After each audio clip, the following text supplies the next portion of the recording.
The moment my ex's mother smiled at me that way, standing in the doorway with the late afternoon sun cutting her silhouette in half, I felt the ground tilt under my feet. There was something in her eyes that carried weight, years, maybe decades, of things left unsaid, of choices that ripple forward whether we want them to or not. When she asked if I wanted to see something, I didn't even blink.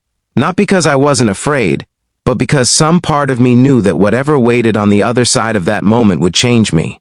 Sometimes life doesn't shout before it shifts. Sometimes it simply smiles and waits to see if you're brave enough to follow. Before the story pulls you in any deeper, take a second right now. If you believe in kindness, second chances, and quiet miracles that show up when we least expect them, please like this video, comment, share it with someone who needs hope, and subscribe to the channel. Your support keeps stories like this alive. My name is Andrew Collins, and this happened in a small coastal town in North Carolina, a place where the ocean hums softly even when everything else feels too loud. I had come back for a reason I wasn't proud of: closure. Years earlier, my relationship with my ex, Rachel Morgan, had ended in a way that left both of us bruised and defensive. We had loved each other fiercely, then clumsily, and when things fell apart, they did so without grace. I left town carrying bitterness disguised as independence, telling myself that leaving was strength. Time passed, as it always does, and life moved forward without asking my permission. Yet some wounds don't heal just because you stop looking at them. Rachel had moved on, married someone else, built a life that no longer had room for me, and I had accepted that with the kind of smile people use when they don't want questions. What I hadn't expected was a letter from her mother, Margaret Wilson, written in careful handwriting that felt almost old-fashioned in a world of instant messages. She asked if I could stop by before I left town, saying there was something important she wanted to share. No details, no pressure, just an invitation.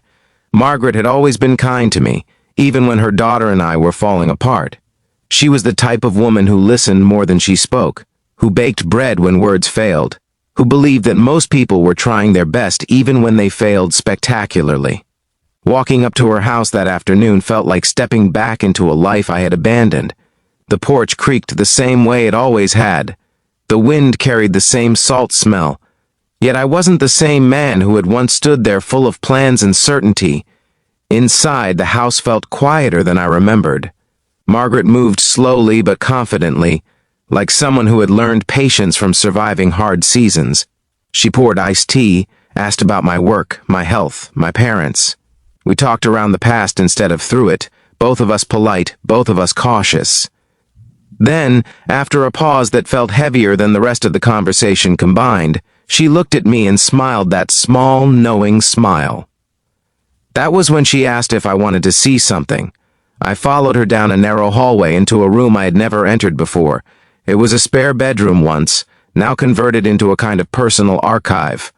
Boxes lined the walls, neatly labeled, each one carrying a chapter of someone's life. Margaret knelt and opened one carefully, as if afraid of startling the memories inside. What she showed me wasn't shocking in the way people imagine revelations to be.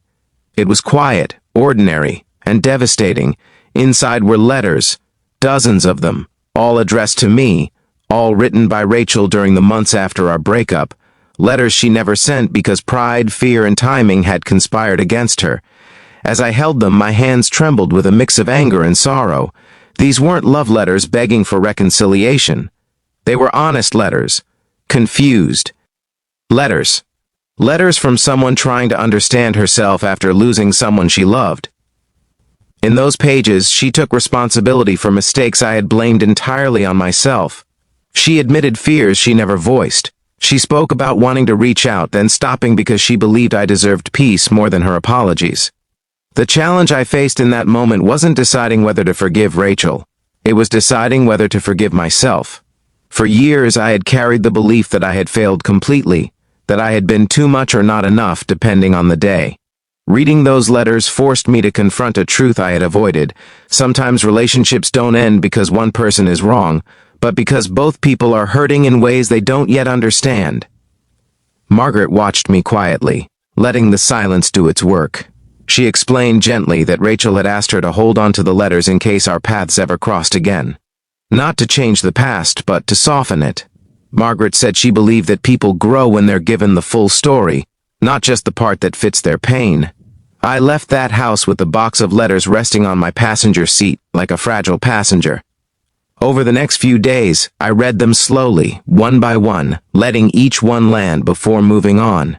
I cried in places I hadn't cried in years. I laughed at memories I thought were poisoned forever. Most importantly, I felt something inside me loosen, an old knot finally giving way. The change didn't happen all at once. Healing rarely does. But I noticed small shifts. I slept better. I stopped rehearsing old arguments in my head. I reached out to people I had pushed away, not to explain myself, but to reconnect. I even wrote Rachel a letter of my own, not to reopen doors, but to thank her for honesty that arrived late but mattered deeply. I didn't expect a response, and I didn't need one. As my time in North Carolina came to an end, I stopped by the ocean one last time. The waves rolled in with the same persistence they always had, reminding me that time doesn't erase things, it reshapes them. I realized that what Margaret had shown me wasn't just letters.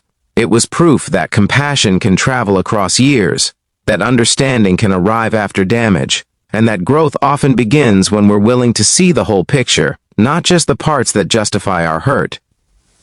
If this story is touching something deep inside you, if it's reminding you of someone you never fully understood or a chapter you thought was closed but still echoes, please take a moment near the end of this video to like it, share it, and let others find comfort here too. Your engagement helps these stories reach hearts that need them. And before this story fades out, here's a special request. Please comment below and share whether you believe closure always needs conversation, or if sometimes understanding is enough. I drove away from that town without the heaviness I had carried in. Life didn't suddenly become perfect, but it became lighter, more honest, and every now and then, when I think about that smile in the doorway and the quiet courage it represented, I remember that healing doesn't always come from the people who hurt us directly. Sometimes it comes from those who love us enough to preserve the truth until we're finally ready to see it.